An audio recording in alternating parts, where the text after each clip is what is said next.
Hi friends, welcome back to my channel. ఈరోజు మన topic ఏంటంటే పెట్రోల్ స్కామ్స్ ఎలా జరుగుతాయి, దాన్ని మనం ఎలా తెలుసుకోవచ్చు అనేది ఈ వీడియోలో తెలుసుకుందాం.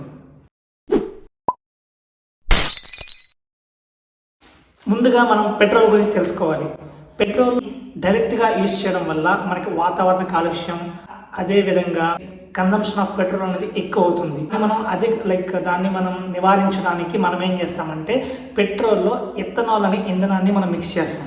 ఇది యాజ్ పర్ గవర్నమెంట్ నామ్స్ ప్రకారమే జరుగుతుంది. గవర్నమెంట్ నామ్స్ ప్రకారం ఇది బయో ఎనర్జీ అంటారు ఇథనాల్ అనేది. ఈ పెట్రోల్లో ఇథనాల్ని ఎందుకు మిక్స్ చేస్తారనేది కూడా మీకు ఎక్స్ప్లెయిన్ చేస్తాం. ఇథనాల్ అంటే ఫస్ట్ మనం తెలుసుకుందాం.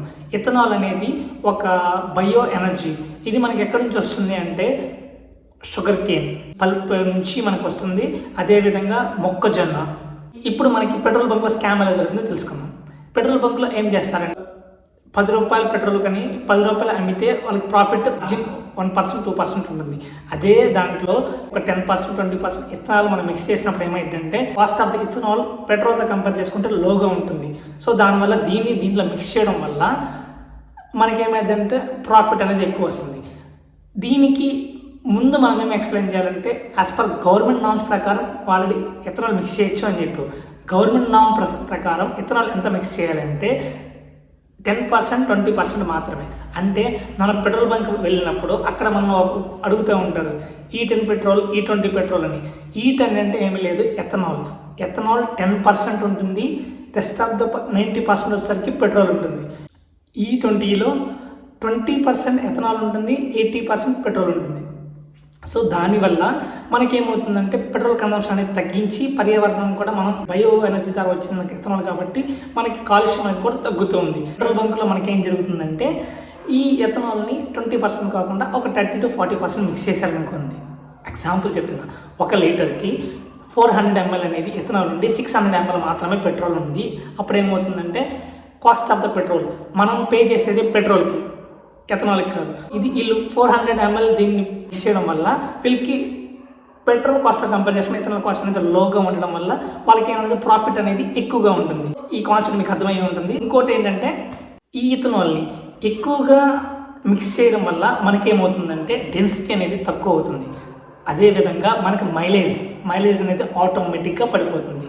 అంటే మన బైక్ 50 కిలోమీటర్స్ పర్ లీటర్ ఇచ్చినప్పుడు ఈ ఎథనాల్ ఎక్కువగా మిక్స్ చేయడం వల్ల మనకి ఎథనాల్ అనే కాదు కిరోసిన్ ఏదైతే తక్కువగా పెట్రోల్ కన్నా తక్కువగా దొరుకుతుందో ఆ ఇంధనాన్ని దీనిలో మిక్స్ చేస్తారు. మళ్ళీ మీకు ఒక డౌట్ రావచ్చు, ఎథనాల్ ఎందుకు మిక్స్ చేస్తారు అని. ఎథనాల్ కూడా పెట్రోల్ లాగే మండించే గుణం ఉంటుంది, మళ్ళీ దాన్ని దీంట్లో మిక్స్ చేస్తారు. ఇప్పుడు దీన్ని అధికంగా యూజ్ చేయడం వల్ల మనకు మైలేజ్ అనేది డ్రాప్ అవుతుంది. అదేవిధంగా ఇంజిన్ చెడిపోవడం, బోర్కి రావడం బండి, ఇలాంటివి జరిగే అవకాశాలు ఉన్నాయి. ఇప్పుడు మనం పెట్రోల్ బంక్లో స్కామ్ ఎలా జరుగుతుందో తెలుసుకుందాం. పెట్రోల్ బంక్లో స్కామ్ ఎలా చేస్తారంటే మన కాన్సన్ట్రేషన్ అంతా కూడా వాడు జీరో చేశాడా లేదా అని మాత్రమే చూస్తాం. ఎందుకంటే మనకు తెలిసిన నామ్స్ ప్రకారం ఏంటంటే జీరో చేయకుండా వాడు ఏమార్చి 100 ఉంటే రెస్ట్ ఆఫ్ ద 100 కొట్టేసి 200 అని చెప్పి మందికి డబ్బులు తీసుకుంటాడు. ఇది మనందరికీ తెలిసిన లాజిక్. అంటే ఇలా చెయ్యరు అని చెప్పట్లా, అది చూసుకోవాలి. కాన్సన్ట్రేషన్ అంతా అక్కడే కాకుండా దానికంటే కింద మీరు ఇక్కడ గమనించినట్టయితే దానికంటే కింద డెన్సిటీ అనేది ఒక పడుతుంది. దాన్ని మనం అబ్జర్వ్ చేయాలి. దాన్ని అబ్జర్వ్ చేసినప్పుడే మనకి మైలేజు, అదేవిధంగా మన బండి డ్యామేజ్ అవ్వకుండా దాన్ని అరికట్టవచ్చు. సో డెన్సిటీ అనేది ఎంత ఉండాలనేది మీకు నేను ఎక్స్ప్లెయిన్ చేస్తాను చూడండి. పెట్రోల్కి అయితే 720 నుంచి 775 kg/m³ వరకు, అంటే 720 నుంచి 775 మధ్యలో మాత్రమే ఉండాలి. అంతకంటే తక్కువ ఉంటే డెన్సిటీ తక్కువ అవడం వల్ల మనకి మైలేజ్ డ్రాప్ అవుతుంది. అంతకన్నా ఎక్కువ ఉన్నా మనకి ప్రాబ్లం. అదేవిధంగా డీజిల్కి కూడా 820 నుంచి 870 kg/m³ ఈ మధ్యలోనే ఉండాలి. దానికంటే తక్కువ ఉంటే డెఫినెట్గా మనకి మైలేజ్ డ్రాప్ అవుతుంది. అదేవిధంగా బండికి ఎదురయ్యే సమస్యలు కూడా ఉంటుంది. ఇప్పుడు మీకు ఇంకొక డౌట్ రావచ్చు, ఎథనాల్ అనేది అక్కడ డిస్ప్లే అయ్యేదే కదా, డిస్ప్లే అయ్యేది వాళ్ళు ట్యాంపరింగ్ ఆల్టర్ చేయొచ్చు కదా అని మీరు అనుకోవచ్చు. అదే పాయింట్ ఆఫ్ లో మీకు ఎప్పుడైనా సరే ఒకే పెట్రోల్ బంక్లో మీరు వెళ్ళి పెట్రోల్ ఫిల్ చేసుకున్నప్పుడు మీకు ఎప్పుడైనా సరే మైలేజ్ డ్రాప్ అవ్వడం కానీ ఈ టైప్ ఆఫ్ ఏమైనా మీకు అనిపించినప్పుడు మీరు నెక్స్ట్ టైం ఎప్పుడైతే పెట్రోల్ కొడిషన్కి వెళ్ళారో అదే టైంలో మీరు వాళ్ళని అడగచ్చు, డెన్సిటీ టెస్ట్ చేయండి అని బంక్ వాళ్ళని మనం అడగచ్చు. ఇది మన వినియోగదారుడు హక్కు. అయితే మీకు పెట్రోల్ ఫిల్ చేస్తున్నారో వాళ్ళని కానీ లేకపోతే ఆ రూమ్లో ఉండే ఒక పర్సన్ని పిలిపించి మీకు ఏదైతే డెన్సిటీ ప్రాబ్లం అని వచ్చింది కదా అని అనిపించింది కదా, సో దానికోసం మీరేం చేస్తారంటే ఆ పర్సన్ పిలిపించి వాళ్ళ దగ్గర ఒక కిట్ ఉంటుంది, డెన్సిటీ చెకింగ్ కిట్ అనేది ఒకటి ఉంటుంది, సపరేట్గా వాళ్ళు మెయింటైన్ చేస్తారు. ఎందుకంటే ఏదైతే వాల్యూ ఉందో వాళ్ళు కూడా ఎవ్రీ డే వాళ్ళకు దాన్ని క్రాస్ చెక్ చేసుకుంటారు. దానివల్ల మీరు పిలిచినప్పుడు వాళ్ళు ఒక కిట్ని తీసుకొచ్చి, కిట్లో మీటర్, హైడ్రోమీటర్, అదేవిధంగా లైక్ పిపేట్, లైక్ బ్యూరేట్ ఇలాంటివి ఉంటాయి. దాన్ని వాళ్ళు తీసుకువచ్చి దాంట్లో ఒక 500 ml పెట్రోల్ పోసి థర్మామీటర్, హైడ్రోమీటర్ మనం ఉంచినప్పుడు మనకేమవుతుందంటే మన ఇండియన్ స్టాండర్డ్స్ ప్రకారం ఆ టెంపరేచర్ అనేది 15 degrees Celsius లోపు ఉండాలి పెట్రోల్కి. అదేవిధంగా 720 నుంచి 775 kg/m³ డెన్సిటీ అనేది మనం మెయింటైన్ చేస్తూ ఉండాలి.